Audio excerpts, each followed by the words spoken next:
there, welcome back. So many of you may not know that I live in Naples, Florida. It's one of the most beautiful places on the planet. Having grown up in northeastern Ohio, I can tell you that the almost constant warmth and sunshine is amazing. But when I tell people where I live, I often hear, oh, it's so hot down there. And what about the hurricanes? And I always say, we don't get hurricanes in Southwest Florida.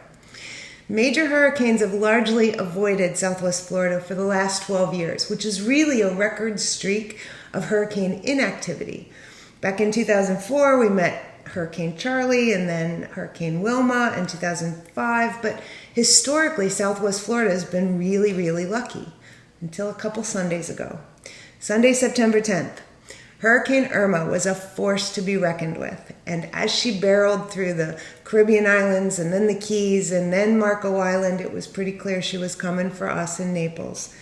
And many people did what they could to secure their homes, to grab some important papers, maybe a few valuables, change of clothes, and they evacuated. And I was one of those people. The last weather report that we heard before the power went out was predicted winds in excess of 140 miles per hour and a storm surge of 10 to 15 feet. We made it through the storm. Scary. Don't want to do that again anytime soon. But the next day, the drive back into my community was one of those hold your breath kinds of moments. We drove through the community and the trees were down everywhere and the lights were down, signs were down, everything was a mess. But our home was intact and not underwater. We were so lucky and we knew it. A week later, I had the opportunity to volunteer in a mobile park retirement community just 2 miles from my house. This little community was decimated. Some homes were completely leveled. The siding and roofs of others had peeled off like tin cans. The mountain of debris that had already been collected just from a week, in that span of a week, was sobering. It was simply heart-wrenching to see what these people were going through. As the residents came to collect the donated supplies, I saw hot, exhausted, and worried faces. But I saw something else too. These people were grateful. Their homes were in shambles. They were still without electricity, but they were appreciative of those of us that were there handing out basic necessities, canned goods, cereal, toiletries, bottled water. There were some that didn't want to take too much, and others helped deliver supplies to their neighbors. People were just kind to one another. There was kind of this spirit of, hey, we're all in this together. And it really didn't matter who was a Trump supporter or not, and who was a Christian or not, and who was African American or Hispanic. None of that mattered. I saw people needing people and people helping people. And in the midst of all of that destruction, I saw a human connection, hope, and unity, and gratitude.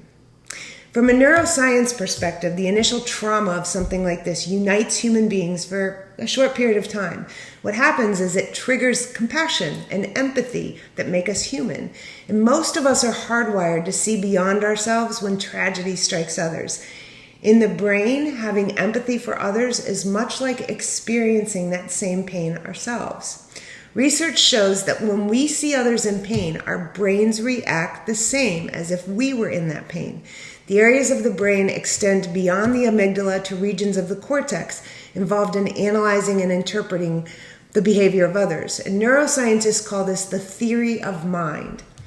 And these events trigger memories of our own experiences of pain and trauma, or our autobiographical memory. And the brain responds in a similar way to how the victims are thinking and feeling. And that is what prompts us to reach out to others in times of need.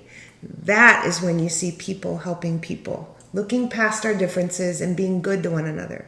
But eventually, life gets back to normal, and the pain and the empathy and the gratitude and the goodwill all starts to fade away.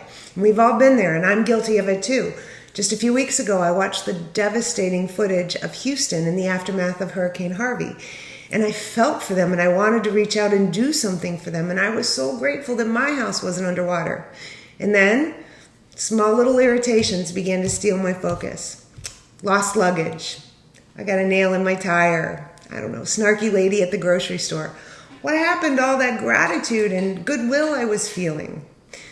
Sometimes it takes a really big, bad thing to make us realize that we're all vulnerable and that we all need one another at times, and that we're all capable of reaching out and being kind to one another despite polarizing ideologies and convictions.